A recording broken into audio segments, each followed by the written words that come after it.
زندہ باد یا حسین، زندہ باد یا حسین، زندہ باد یا حسین، زندہ باد یا حسین، زندہ باد عرض کربلا۔ تو بعض کہنے والوں نے یہ کہنا شروع کیا کہ یزید خود تو میدان کربلا میں موجود نہیں تھا، اس لیے جو لوگ یہ کہتے ہیں کہ یزید نے نعوذ باللہ مولا امام حسین علیہ السلام کا قتل کیا ہے تو یزید تو موجود ہی نہیں ہے۔ پہلی بات یہ ہے۔ دوسری بات یہ ہے کہ کوئی ایسا ثبوت بھی نہیں ملتا جس سے پتہ چلے کہ یزید نے حکم دیا ہو کہ تم حسین مظلوم کو اور حسین کو شہید کرو۔ کوئی یزید کا اس طرح کی بات بھی ہمیں نہیں ملتی۔ دونوں باتوں کو مختصر جواب دے کر بات کو آگے بڑھا دوں گا۔ پہلی بات یہ ہے کہ جو لوگ یہ کہتے ہیں کہ یزید موجود نہیں تھا اس لیے یزید قصوروار نہیں ہے، تو ان کے لیے میں چھوٹا سا جملہ عرض کروں کہ یہ تو آپ کہہ رہے ہیں کہ حسین کے مقابلے میں یزید کھڑا نہیں تھا اس لیے یزید قصوروار نہیں ہے۔ مجھے یہ بتائیے کہ جو حسین سے پہلے کی ہستیاں تھیں علی کے مقابلے میں جو کھڑے ہوئے تھے، کیا آپ کھڑے ہونے کے بعد ان پر لعنت بھیجتے ہیں؟ تو آپ کے یہاں تو موجودگی اور عدم موجودگی کوئی معیار ہی نہیں ہے۔ جو موجود تھے آپ ان پر لعنت نہیں بھیجتے، تو اگر ہم نے ثابت بھی کر دیا کہ یزید موجود تھا تو کیا گارنٹی ہے کہ اس پر لعنت بھیجی جائے گی؟ تو اس کا مطلب یہ ہوا کہ موجودگی ثابت کرنے سے کوئی خاص فائدہ نہیں ہوگا، یہ ثابت کرنا پڑے گا کہ کیا یزید نے واقعی یہ خط لکھا تھا، حکم دیا تھا یا نہیں دیا تھا۔ تو ہماری کتابوں میں اور یہ اپنے نوجوان دوستوں کی خدمت میں عرض کروں کہ واقعہ کربلا کے بارے میں جتنی روایت اہل تشیع کتابوں کے اندر پائی جاتی ہے تقریباً اتنی ہی روایت یا اس سے زیادہ روایت اہل سنت کتابوں کے اندر پائی جاتی ہے۔ ہماری کوئی بھی بات ایسی نہیں ہے کہ جو متفق علیہ نہ ہو، سبھی کا اتفاق ہے اس کے اوپر۔ اور کتنے ہی واقعات اور کتنی ہی چیزیں ایسی ہیں کہ جو دلیل بنتی ہے کہ یزید ملعون نے حکم دیا تھا۔ سب سے پہلی بات یہ کہ مدینہ حسین مظلوم چھوڑ رہے ہیں تو کب چھوڑ رہے ہیں؟ خط آیا ہے، بلایا ہے ولید بن عتبہ نے مروان کی موجودگی میں، اور اس کے بعد مولا مدینہ کو چھوڑتے ہیں اور الوداع کہتے ہیں۔ تو سب سے پہلی بات ہے کہ خط آیا تھا یزید ملعون کا۔ دوسری بات یہ کہ جب واقعہ کربلا ہوا ہے، مولا کا سفر شروع ہوا مدینہ سے مکہ سے پھر کوفہ کی طرف جا رہے تھے، اور راستے میں خبر ملی کوفہ کے حالات کے بارے میں، پھر کربلا میں قیام فرمایا اور کربلا میں شہید ہو گئے۔ جب کربلا میں شہید ہو گئے تو اگر وہ لوگ جو کہتے ہیں کہ یزید کے اس میں کوئی قصور نہیں تھا، تو پھر سر امام حسین کو تن سے جدا کرنے کے بعد شام کیوں بھجوایا گیا؟ اگر بھجوایا جاتا تو کوفہ ہی پہ رکھا جاتا۔ اور اتفاق سے 15 محرم کی تاریخ اکثر روایتوں کے مطابق وہ ہے کہ جو کوفہ سے سر روانہ ہوا ہے شام کی طرف، اور 20 محرم کو وہاں پہنچا۔ اور کیوں اسیران کربلا کو شام میں قیدی بنایا گیا ہے؟ کیوں شام تک یہ سفر جاری ہوتا ہے، جس سے پتہ چلتا ہے کہ اصل معاملات شام سے شروع ہوئے ہیں۔ اور میں آپ کی خدمت میں روایات میں سے بہت ساری ہیں، کتابیں بہت ساری ہیں، اہل سنت کتابوں کا میں ریفرنسز بھی آپ کی خدمت بیان کروں گا۔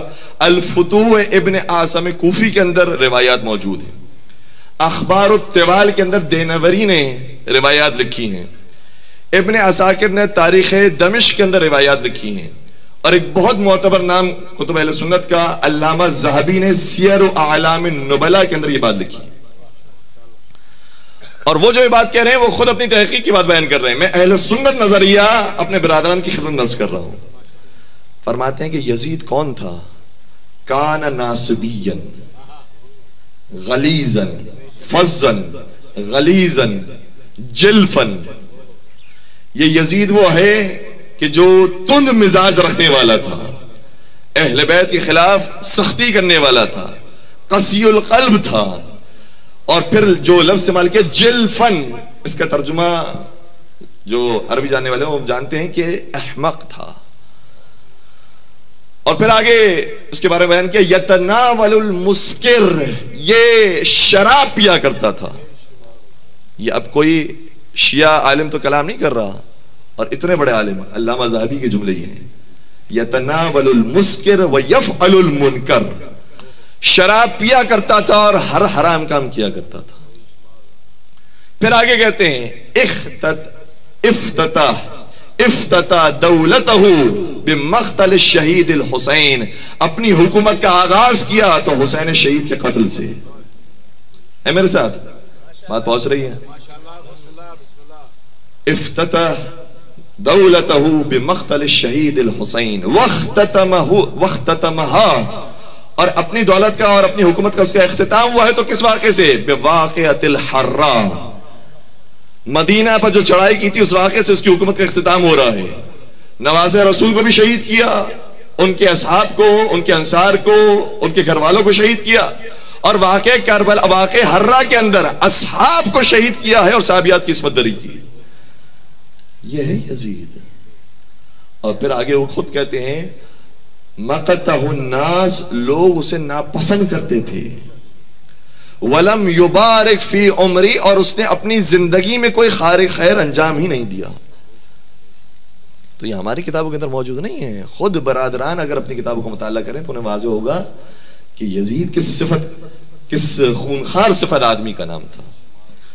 اور پھر اس کے بارے میں مولا امام حسین امام علی مقام علیہ الصلوۃ والسلام جو ارشاد فرماتے ہیں، اللہم صلی علی محمد، ایک مل کر بہتر درود پڑھ دیجیے گا، محمد و علی محمد۔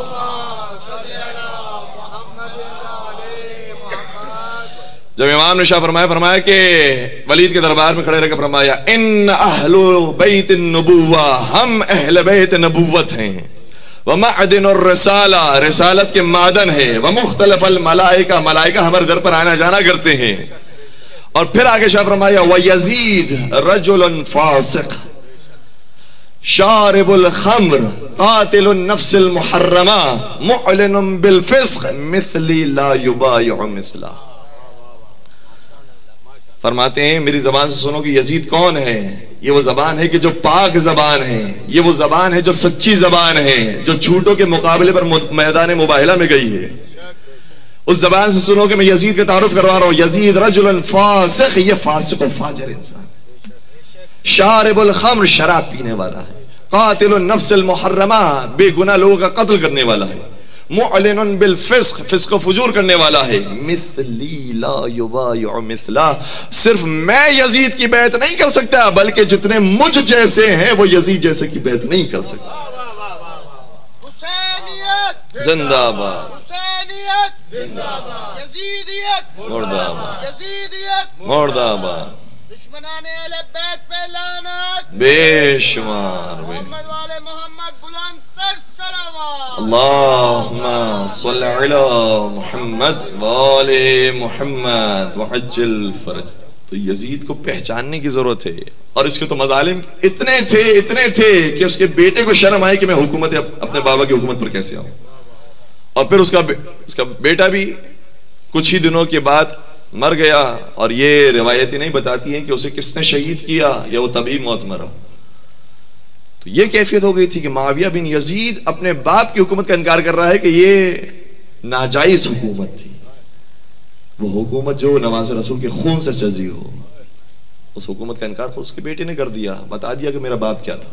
اور کسی نے کیا خوب کہا کہ جہاں میں ہے یہی چرچا حسین زندہ باد، جہاں میں ہے یہی چرچا حسین زندہ باد، ذرے ذرے پہ لکھا حسین زندہ باد، اب اس سے بڑھ کر شکست یزید کی کیا ہوگی، کہے یزید کا بیٹا حسین زندہ باد۔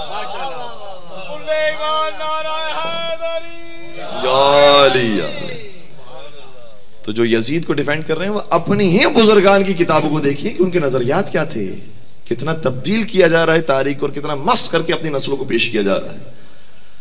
اور ہم بہت ساری چیزوں میں تحفظات کا اظہار کرتے ہیں، لیکن یزید کے معاملے پر کوئی تحفظ نہیں ہوگا، وہاں پر کھل کے بات ہوگی۔ اور تفسیر آلوسی بہت معتبر تفسیر ہے برادران اہل سنت کے نزدیک، جس کے نام ہے روح المعانی، علامہ آلوسی نے کتاب لکھی۔ اس تفسیر کے اندر باقاعدہ اس روایت کو نقل کیا ہے انہوں نے، اور یہ کوئی شیعہ روایت نہیں، شیعہ راوی نہیں، کہتے ہیں کہ امام احمد ابن حنبل سے ان کے بیٹے نے سوال کیا کہ بابا جان یہ بتائیے کیا یزید پر لعنت بھیجنا جائز ہے؟ کیونکہ اس زمانے میں یہ اختلاف تھا کہ یزید کو لعنت بھیج سکتے نہیں بھیج سکتے، اگر بھیج دی تو اس کا مطلب یہ ہے کہ کوئی خلیفۃ المسلمین ہونے کے باوجود بھی لعنت کا مستحق ہو سکتا ہے،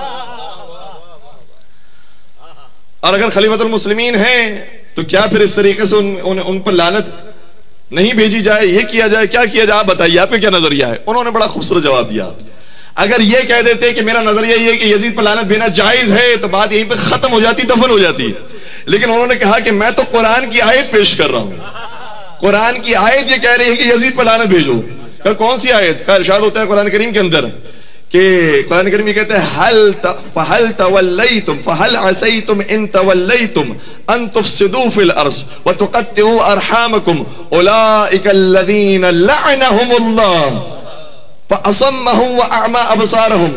قرآن کریم یہ کہتا ہے کہ کیا تمہیں منافقین سے یہ توقع ہے اور اس کے علاوہ کچھ اور توقع ہو سکتی ہے کہ جب انہیں حکومت دی جائے گی تو زمین میں فساد برپا کریں گے، قطع رحمی سے کام لیں گے. اگر منافقین کو حکومت مل جائے اور زمین میں فساد برپا کریں، اولئک الذین لعنہم اللہ، تو ایسے ہی منافقین پر اللہ کی لعنت نازل. تو قرآن کہہ رہا ہے کہ یزید پر لعنت ہو. فَأَصَمَّهُمْ، اور ان کے کان بہرے ہو جائیں، ان کی آنکھیں اندھی ہو جائیں. قرآن کریم نے یہ الفاظ استعمال کیے ہیں.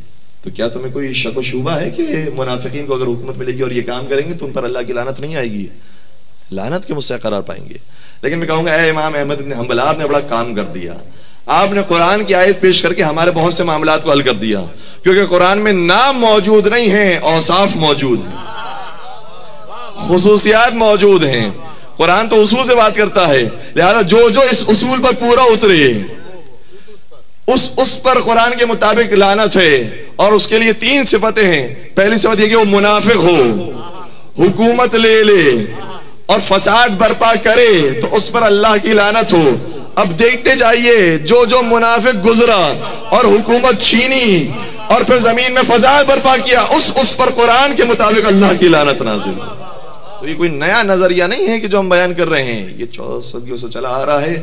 اور آج ہمیں اتفاق ہوتا ہے کہ عجیب عجیب ویڈیوز، عجیب عجیب ہمیں کلپس دیکھنے کو ملتی ہیں کہ جس میں یزید کی حمایت کی جا رہی ہے، یزید کے فضائل بیان کی جا رہے ہیں. ذرا دیکھیں تو صحیح ان کے بزرگان نے کہا کیا ہے. اور کسی نے کیا خوب کہا کہ پوچھو یزید سے تیرا راج کہاں ہے، وہ خون سے آلود تیرا تاج کہاں ہے، زندہ ہے حسین ابن علی زندہ ہے، لعنت کے سوا ذکر تیرا آج کہاں. نام یزید کو لعنت بنا دیا حسین ابن علی. تو مولا امام حسین علیہ السلام کی قربانی کا نتیجہ یہ نکلا ہے کہ یزید ملعون کو گالی بنا دیا گیا ہے. اور مزے کی بات یہ ہے کہ وہ جو یزید کی حمایت بھی کرتے ہیں، جب اپنے بچے کے نام رکھنے کا وقت آتا ہے تو کبھی یزید پر اپنے بیٹے کا نام نہیں رکھتے، کیونکہ انہیں معلوم ہے کہ یزید اگر نام رکھا گیا تو پھر وہ گالی ہی کہلائے گا.